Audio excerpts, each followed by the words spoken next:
Their umbrellas up right now. The sky's a little lighter. I'm just going to ask you that question. There's someone here to speak who always lightens my day when I talk to her. I don't think I'm going to say anything else. Robyn Deane. Now for something completely different.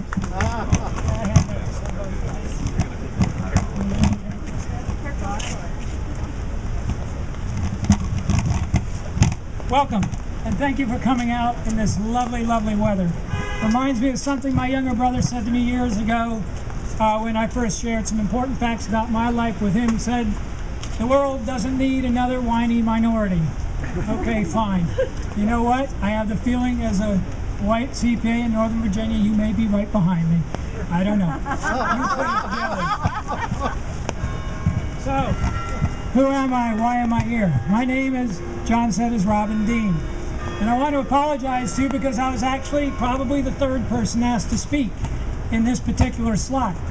But the two people that were ahead of me didn't feel comfortable, and I can't blame them because they work for the state and/or one of our universities. That being the case, getting up center stage is probably not one of the top 10 things you could do to further your career, or at least protect your employment, especially in the presence of the current administration. But that's why I'm here.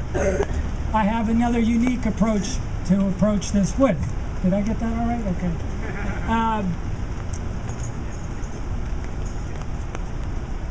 So, if I'm not really good at this yet, let's just lower the bar. All right? You see, I am, despite appearances, I say that tongue-in-cheek, a male to female, heterosexual, transsexual, and transition. So, that's my background. Part one. So, and since I began the transition at age 50, which was, it's interesting, I went 92, 18, so now you got 55. I'm also a father, a former husband, an uncle, and I've got siblings of both genders.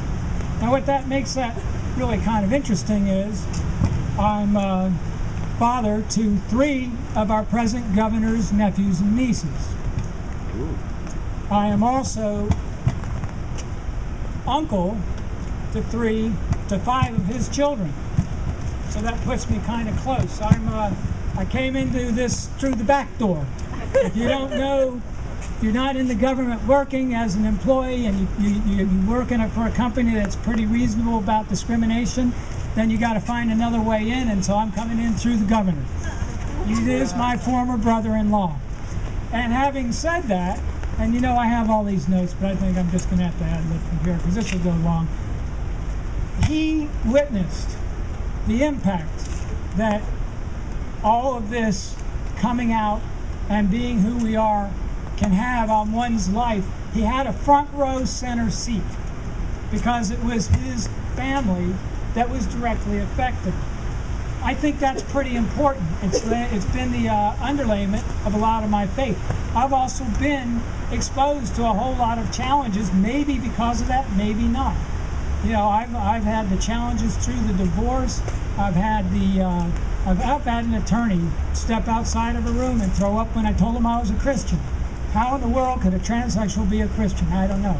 Well, I'm sorry, but I am. I've had a lot of wisdom gaining experiences. He, as I said, has witnessed a lot of this stuff, and it kind of put me in a position where I got in this movement initially because I was angry. I was angry with him, but as I look back on it, I realize now that being a kind of an activist-oriented individual, having grown up in Northern Virginia, Bob, Maureen, and I are all the same age, I realized that, you know, I'm coming at it from a different angle than him, and here we are, somewhat 20, 30 years later, he's in the governor's spot. I've never gotten anywhere with my anger, so maybe I ought to check my anger and realize that, you know what, when I woke up this morning, I didn't worry about what anybody else in this world thought about who I was. Do you worry about that? It's not important to me.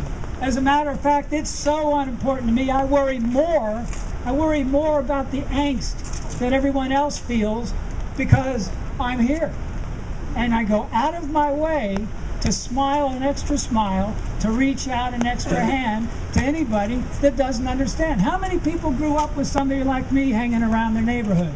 Raise your hand. Did you have your trans friend at 8? You know? How did that manifest itself? I know when I was 8, my dad was a West Point graduate and in the military, and you know what? Telling him I wanted a skirt instead of a pair of jeans wasn't something that was going to happen. All right? That's simple. So, that being the case, it occurred to me, look, these people just don't understand. They've never known anybody. It's not that they don't want to, they don't have a box to put us in.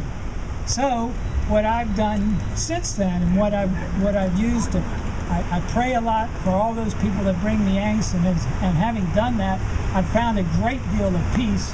And the more peace I find, the more I find that I'm able to reach out. And the more I reach out, the more I find people willing to listen. And when they listen, suddenly I have converts. And it's because they can ask me questions, they can talk to me. You wouldn't buy a car from somebody you didn't like, right? You wouldn't buy a house from somebody you didn't like. Would you change your mind over someone like us if you didn't know anybody that was important or near to you? So that's the angle I took.